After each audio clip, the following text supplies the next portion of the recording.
श्री राधा कृष्ण चरण कमलेभ्यो नमः। नारायणं नमस्कृत्य नरं चैव नरोत्तमं देवीं सरस्वतीं व्यासं ततो जयमुदीरयेत्।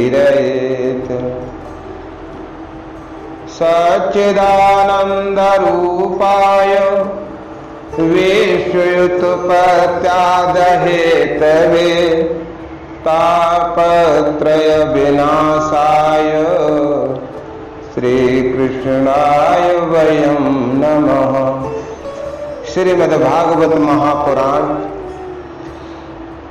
अथैकादशो अध्यायः। प्रथम स्कंद के 11वें अध्याय में हम लोग प्रवेश कर रहे हैं। कल हमने श्रवण किया था 10वें अध्याय में भगवान श्री कृष्ण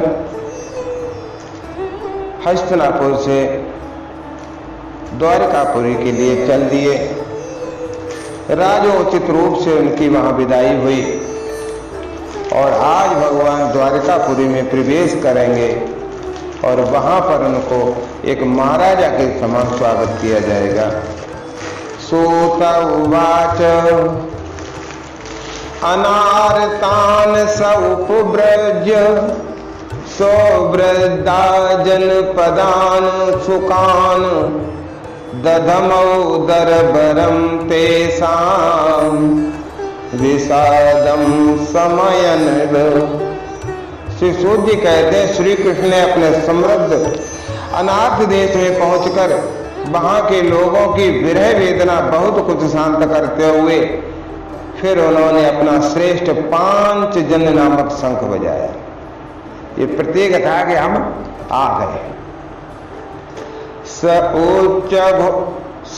उच्च कासे धवलो दरो धर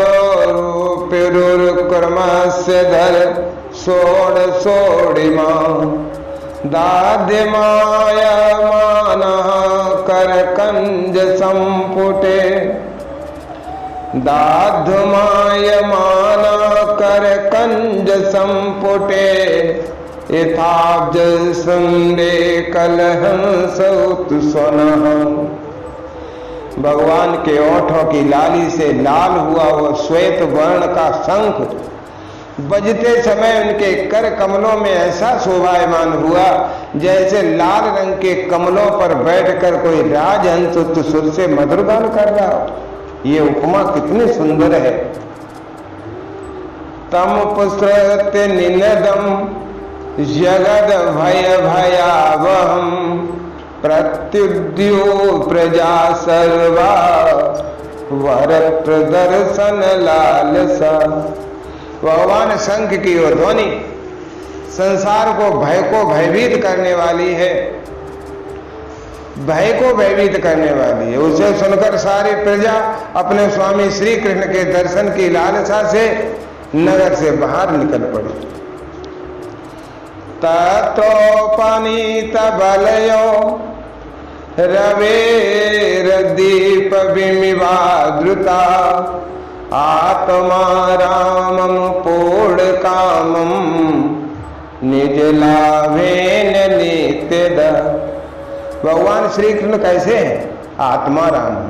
आत्मा राम का अर्थ है जो अपनी आत्मा में रमण करते हैं। संसार की किसी भी वस्तु से उन्हें कुछ लेना देना नहीं है। वे अपने आत्मा लाभ से ही सदा सर्वदा पूर्ण काम है। फिर भी जैसे लोग बड़े आदर से भगवान को सूर्य को जैसे दीपदान करते हैं वैसे ही अनेक प्रकार की भेंटों से प्रजा ने भगवान श्री कृष्ण का स्वागत किया। प्रत्युत फुल्ल मुखा प्रोचुर हरस गद गदया गिरा पितरम सर्व सुहृदम वितार विवार भका। सबके मुख कमल प्रेम से खिल उठे। वे हर्ष गदगद वाणी से सबके सुहृद और संरक्षक भगवान श्री कृष्ण की ठीक वैसे ही स्तुति करने लगे जैसे बालक अपने पिता से अपनी तोतली बोली में बातें करते। नताय स्मृते नाथ सदा नृपंकजं विरंच वैरच्युर सुरेन्द्रवंदितं परायणं क्षेमिं हेक्षतां परं नयत्र कालः प्रभवेत परा प्रभु। हे स्वामी, हम आपके उन चरण कमलों की सदा सर्वदा प्रणाम करते हैं जिनकी वंदना ब्रह्मा, शंकर और इंद्र तक करते हैं, जो इस संसार में परम कल्याण चाहने वालों के लिए सर्वोत्तम आश्रय है और जिनकी शरण ले लेने पर परम समर्थ काल भी एक बार तक का बांका नहीं कर सकता। ऐसे हैं भगवान श्री कृष्ण के चरण। सो उनकी प्रजा भगवान की स्तवन करते हुए आगे कहती है कि भवाय नस्त्वं भववे सुभावन त्वमेव मातथ सुहृत पति पिता त्वं सद गुरुर्नः परमं च दैवतम् यस्यानुवृत्त्या कृतनो बभूविम। हे विश्वभावन, आप ही हमारे माता हैं, सुहृद हैं, स्वामी हैं, पति हैं, पिता हैं। आप ही हमारे सदगुरु हैं, परम आराध्य देव हैं। आपके चरणों की सेवा से हम कृतार्थ हो रहे हैं। आप ही हमारा कल्याण करें हे नाथ।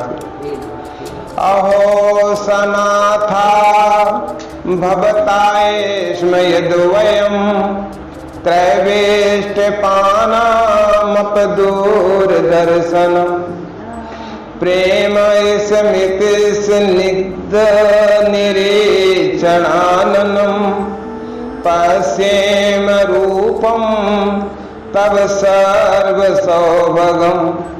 आहा, हम आपको पाकर आज सनाथ हो गए, क्योंकि आपके सर्व सौंदर्य सार इस अनुपम रूप का हम दर्शन करते रहते हैं। कितना सुंदर मुख है आपका, प्रेम पूर्ण मुस्कान से स्निग्ध चितवन है। ये दर्शन तो देवताओं को लिए भी दुर्लभ है, सो हमें मिल रहा है। ये रहिम बुजाछाप ससार भो भवान कुरोन मधुन वाथ सुहृद दृच्छया तत्राब्द कोटि प्रतिमा चढ़ो भवेद रविम बिना छोड़ो रिव नस्तवाच्युत। हे कमल नयन भगवान श्री कृष्ण, जब आप अपने बंधु बांधवों से मिलने के लिए हस्तिनापुर अथवा मथुरा यानी ब्रजमंडल चले जाते हैं, तब आपके बिना हमारा एक एक क्षण कोट कोट वर्षों के समान लंबा हो जाता है। आपके बिना हमारी दशा वैसी हो जाती है जैसे सूर्य के बिना आंखों की होती है। प्रभु एत चोदीरिता वाचा प्रजा नाम भक्त वत्सला श्रृण्वानोऽनुग्रहं दृष्ट्वा वितन्वन् प्राविशत पुरी।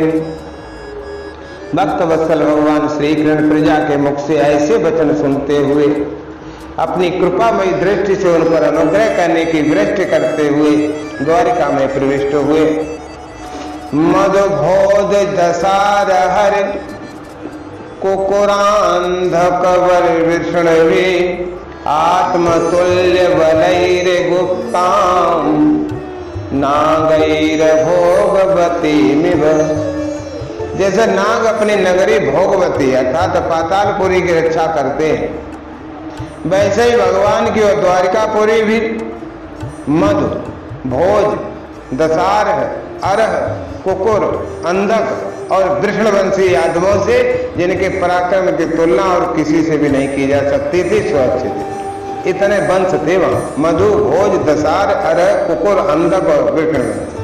भगवान किस वंश के थे? इतने वंश हैं इसमें से भगवान किस वंश के थे? वृषणवंशी। सर्वतुः सर्व विभव पुण्ड वृक्ष लताश्रमये उद्यानो पवनारामैर वृत पदमाकर श्रियम।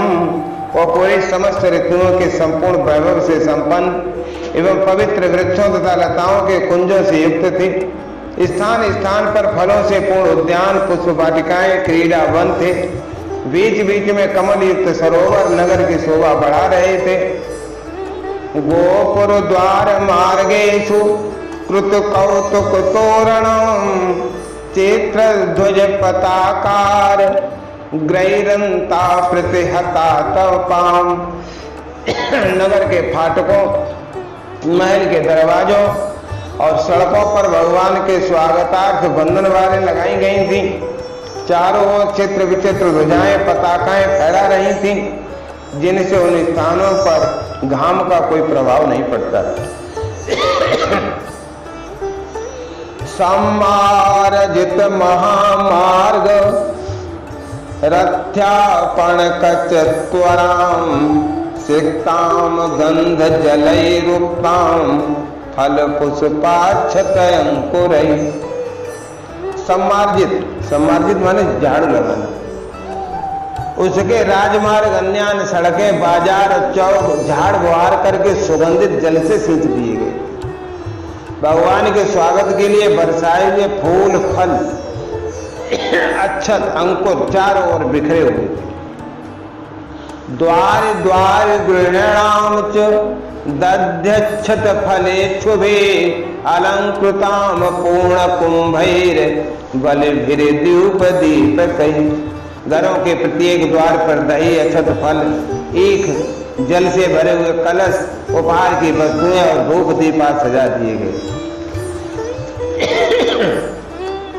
निशम्य प्रेष्ठ मायांतम वसुदेवो महामना अक्रूर चोग्रसेनश्च रामश्चाद्भुत विक्रम प्रद्युम्न चारुदेशनश्च शाम्भो जाम्बवती सुता प्रहर्ष वेगोच्छित सित शयनासन भोजन वारणेन्द्रं पुरस्कृत्य ब्राह्मणैः सस्वमङ्गलैः शङ्खतूर्य निनादेन ब्रह्मघोषेण चावृता प्रत्युजगमुहूर्तैर्वृष्टा प्रणयागत साधुवसा। उदार श्रोमण वसुदेव जी, अक्रूर, उग्रसेन, अद्भुत पराक्रमी बलराम, प्रद्युम्न, चारुदेशन और जाम्बवती नंदन सांब ने जब ये सुना कि हमारे प्रियतम भगवान श्री कृष्ण आ रहे हैं, तब उनके मन में इतना आनंद उमड़ा कि उन लोगों ने अपने सभी आवश्यक कार्य जैसे सोना, बैठना और भोजन आदि सब छोड़ दिए। प्रेम के आवेग से उनका हृदय उछलने लगा। वे मंगल शकुन के लिए एक गजराज को आगे करके स्वस्त्यायन पाठ करते हुए और मांगलिक सामग्रियों से सुसज्जित ब्राह्मणों को साथ लेकर चले। शंख और तुरई आदि बाजे बजने लगे, वेद ध्वनि होने लगी। वे सब हर्षित होकर रथों पर सवार हुए और बड़ी आदर बुद्धि से भगवान की अगवानी करने चले। बार मुख्यास सतसो यानस्तद दर्शनोत सका लसत कुंडल निर्भात कपोल वदन श्रिय। साथ ही भगवान श्री कृष्ण के दर्शन के लिए उत्सुक सैकड़ों श्रेष्ठ बारांगनाएं, जिनके मुख कपोलों पर चमचमाते हुए कुंडलों की कांति पड़ने से बड़े सुंदर दिखते थे, पालकियों पर चढ़कर भगवान की अगवानी के लिए चले। नट नर्तक गंधर्वा सूत मागध बंदिना गायन चोत्तम श्लोका चरितानयदुभुतानि च। बहुत से नट, नाचने वाले, गाने वाले, वृद्ध बखानने वाले सूत, मागध, बंदीजन ये भगवान श्री कृष्ण के अद्भुत चरित्र का गायन करते हुए चले। भगवान तत्र बंधूनाम पौराणामनुवर्तिनाम यथा विद्युपसंगम्य सर्वेषां मानमादधे। भगवान श्री कृष्ण ने बंधु बांधवों, नागरिकों और सेवकों से उनकी योग्यता के अनुसार अलग अलग मिलकर सबका सम्मान किया। जैसे जो लोग थे उनसे भगवान उसी तरह से सबके अनुसार, छोटे बड़े के अनुसार सबसे मिले। प्रहवाभिवादन श्लेष करे पर समते क्षणे आश्वास्यता अस्वापाकेभ्यो वरश्चाभिमतैर्विभु स्वयं च गुरुभिर्विप्रै सदारैस्थविरैरपि आसीर्वियुज्यमानोन्नैर् वन्दिभिश्चाविष्टितपुरम्। किसी को सिर झुकाकर प्रणाम किया, किसी को वाणी से अभिवादन कर दिया, किसी को हृदय से लगा लिया, किसी से हाथ मिला लिया, किसी को देखकर मुस्कुरा भर दिए और किसी को केवल प्रेम भरी दृष्टि से देख लिया। जिनकी जो इच्छा थी भगवान ने वही उन्हें वरदान दिया। इस प्रकार चांडाल पर्यंत सबको संतुष्ट करके गुरुजन, सपत्नीक ब्राह्मण और वृद्धों का तथा दूसरे लोगों का भी आशीर्वाद ग्रहण करते हुए एवं बंदी जनों से वृद्धावली सुनते हुए सबके साथ भगवान श्री कृष्ण ने अपने नगर में प्रवेश किया। राजमार्गम गते कृष्णे द्वारिकाया कुल स्त्रिया हरम्यारण्यारुरुः विप्राक्तदीक्षण महोत्सव।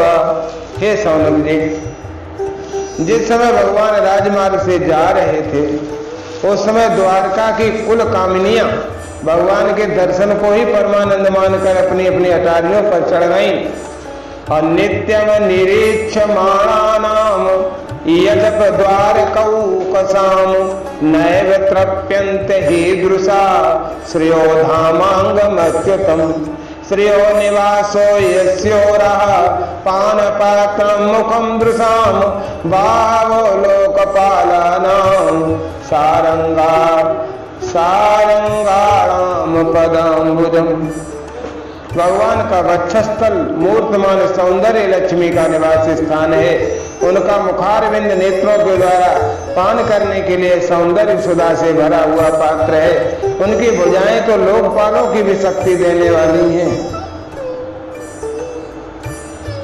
उनके चरण कमल भक्त परमहंसों के आश्रय हैं। उनके अंग अंग की शोभा के धाम हैं। भगवान की इस छवि को द्वारिकावासी नित्य नित्य निहारते रहते हैं, फिर भी उनकी आंखें एक क्षण के लिए भी कभी तृप्त नहीं होती।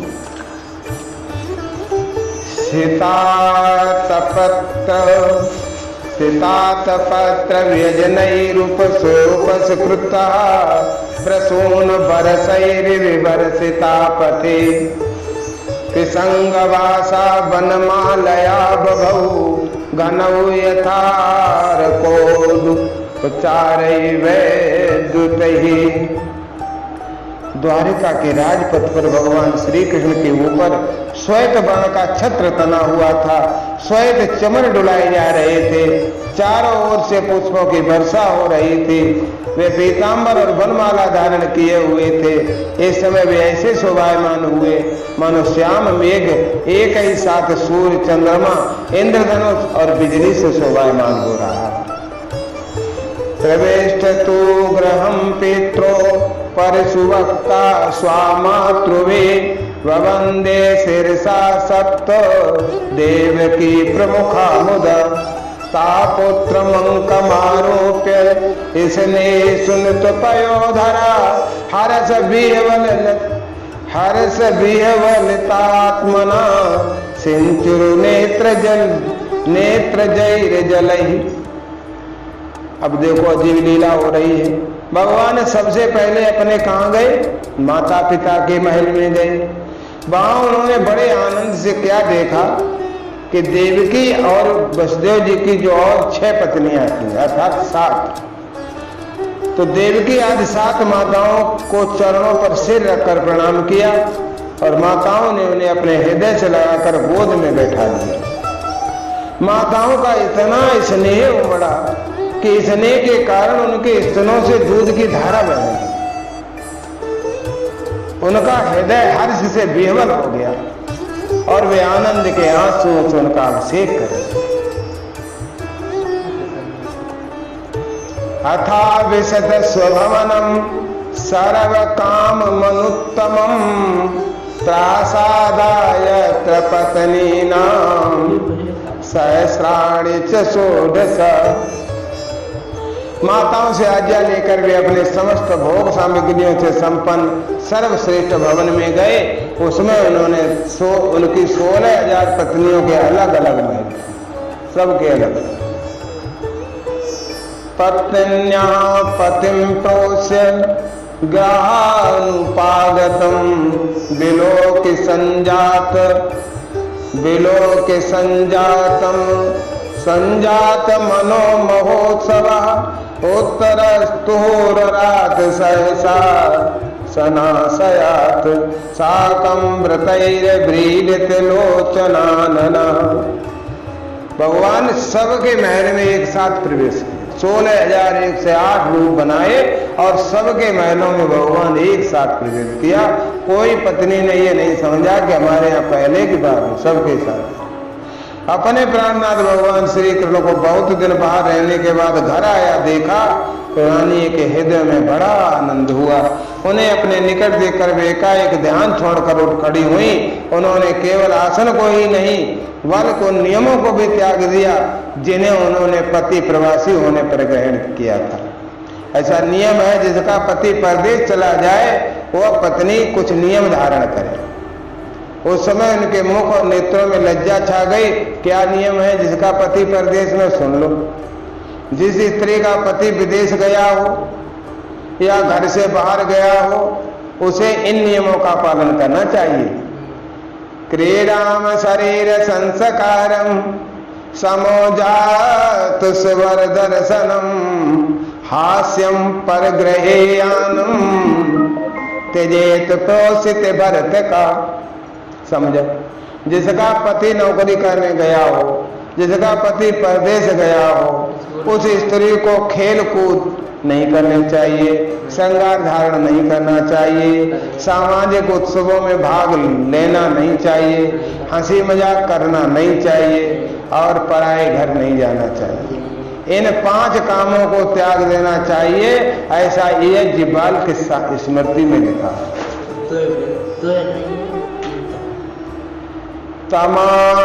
तमात्म जैर दृष्टिर्भिरंतरात्मना दुरंत भावा पर रे भिरे पतिम निरुद्धमाप्याश्रवदवनेत्रयो वीरजितीनाम भृगुवर्य वैकलवात।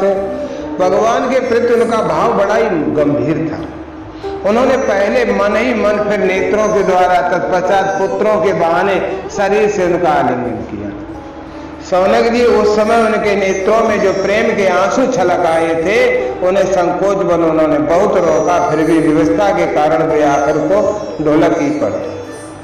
यद्यप्यसौ पार्श्वगतो रहोगत तथाप तस्यांग्रयुगम नवम नवम पदे पदे का विरमेत तत्पदा चला पियश्रीन जहात करहिचित। यदि भगवान श्री कृष्ण एकांत में सर्वदा उनके पास रहते थे तथापि उनके चरण कमल उन्हें पद पद पर नए नए जान पड़ते हैं। भला स्वभाव से ही चंचल लक्ष्मी जिन्हें एक क्षण के लिए भी कभी नहीं छोड़ती, उनकी सन्निधि से किसी स्त्री की तृप्ति हो सकती है क्या? एवं नृपाणाम छित भार जन्मनाम मच्छोर्वी परवृत्ते तेजसाम परवृत्ति तेजसाम विधाय वैरम स्वसनो यथा नलम मिथो वदेनो परतो निरायुध। जैसे वायु बांसों के संघर्ष से दावानल पैदा करके सारे जंगल को जला देती, वैसे ही पृथ्वी के भारभूत और शक्तिशाली राजाओं में परत पर फूट डलवाकर बिना शस्त्र ग्रहण किए भगवान श्री कृष्ण ने उन्हें कई अक्षौणी सेना सहित एक दूसरे से मरवा डाला और उसके बाद आप भी उपराम हो गए। सएष नरलोके अस्मिन् नवतीर्णा स्वमायया रेमे स्त्री रतन कूटस्थो भगवान प्राकृतो यथा। साक्षात परमेश्वर ही अपनी लीला से इस मनुष्य लोक में अवतीर्ण हुए थे और सहस्रों रमणीय रत्नों में रहकर उन्होंने साधारण मनुष्य की तरह क्रीड़ा की। तो दाम भाव पिसुनाम वल्लभ वल्गुहास ब्रीडावलोकनियतो मदनो प्यासाम सम्मोहि चाप मजहात प्रमोदत्मास्ता यस्येन्द्रियं विमथुतुं कोह कैर्न सेकुः तमयम मन्यते लोको हे संगमपि संगिनम् आत्मौपेन मनुजं व्याप्रणवानमयतो बुधा। जिनकी निर्मल और मधुर हंसी उनके हृदय के उन्मुक्त भावों को सूचित करने वाली थी, जिनकी लजीली चितवन की चोट से बेसुध होकर विश्व विजयी कामदेव ने भी अपने धनुष का परित्याग कर दिया था। वे कमनीय कामिनियां अपने काम विलासों से जिनके मन में तनिक भी क्षोभ पैदा नहीं कर सके, उन असंग भगवान श्री कृष्ण को संसार के लोग अपने ही समान कर्म करते देखकर आसक्त मनुष्य समझते थे। उनकी मूर्खता कितनी मूर्खता है, इसकी सीमा नहीं है। मनुष्य की मूर्खता को वो भगवान को अपने ही समान समझते थे। एतदैष नमीशस्य प्रकृतिस्थोऽपि तद्गुणै न युज्यते सदात्मस्थैर् यथा बोधिस्तदाश्रय। यही तो भगवान की भगवत्ता है कि वे प्रकृति में स्थित होकर भी उसके गुणों से कभी लिप्त नहीं होते। जैसे भगवान की शरणागत बुद्धि अपने में रहने वाले प्राकृतिक गुणों से लिप्त नहीं होती। तम में निरेवला मूढ़ा स्त्रैणम चानुव्रतम रहा अप्रमाण विदो भरतो ईश्वरम मतयो यथा। और वे मूढ़ स्त्रियां भी श्री कृष्ण को अपना एकांत से भी स्त्री परायण भक्त ही समझ बैठी। ये भी उनकी गलती थी, क्योंकि वे अपने स्वामी के ऐश्वर्य को जानती नहीं थी। ठीक वैसे ही जैसे अहंकार की वृत्तियां ईश्वर को अपने धर्म से युक्त मानती। ओम इति श्रीमद्भागवते महापुराणे पारमहंस्यां संहितायां प्रथम स्कंदे नैमशिरोपाख्याने श्री कृष्ण द्वारिका प्रवेशो नामैकादशो अध्याय। बोलिए श्री राधा कृष्ण चरण कमलेभ्यो नमः। श्री राधा कृष्ण चरण कमलेभ्यो नमः। श्री सद्गुरुदेव भगवान की